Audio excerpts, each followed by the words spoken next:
Welcome to the Great Loop Aboard the Perch. I'm Kim Russo with America's Great Loop Cruisers Association, and this is leg 85 of our Great Loop adventure. Today we are going from Shalimar to Panama City Beach, so it's just another about 60-mile day heading, continuing east or kind of southeast on the Gulf Intracoastal Waterway. And we were leaving Two Georges Marina, which is an AGLCA sponsor. It was kind of a cloudy day, but you can see the sun trying to break through there as we headed back out onto Choctawhatchee Bay.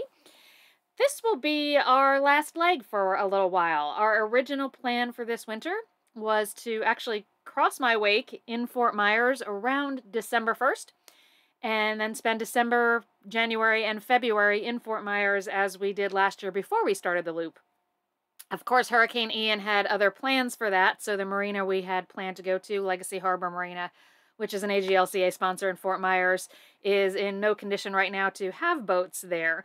So we are hoping for a speedy recovery for them and a rebuild. But for this year, obviously, like many loopers, we are making other plans for the winter. So we're headed towards Panama City Beach. There is an AGLCA sponsor there, Point South Bay Point Marina. And we'll be hanging out there for a little while before we close the loop. So this will be our last video until we start moving again.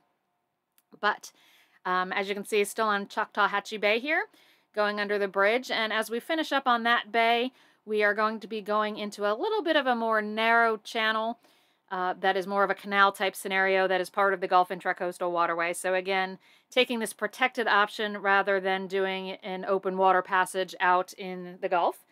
You can see how it narrows there on the Google Earth image. Along the edges here, I guess it's all perspective. Michael thought this was one of the most beautiful spots. I thought it was pretty. We had dinner the night we arrived with another looper who thought this was just a horrible spot. So it's all perspective, but it's a fairly lengthy channel there as you work your way towards the Grand Lagoon in the Panama City Beach area. So that was a big chunk of the day. The loopers we had dinner with also noticed some zoo animals, not real ones, but along the banks there that we missed. So as you're going through, take a look for that kind of loop oddity, if you will.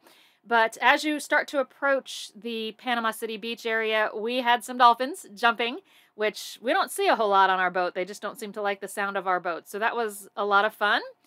And just beware, it does get kind of shallow. And the Google Earth images do a great job of kind of highlighting the shallow areas even better than what you can see on your navigation. So Michael always says he wishes he had this view before we went, but you can see kind of threading the needle there and working our way through, heading on into Point South Bay Point Marina.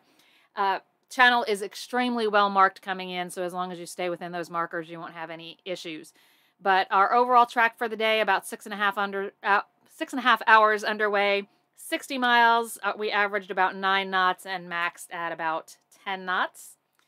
And there is our overall track for the day. So as I said, we are going to not be moving too much. We'll meander around this area for a little while. And in January, we will pick up again and cover the Gulf crossing. So thanks for watching. We'll be back in a few weeks.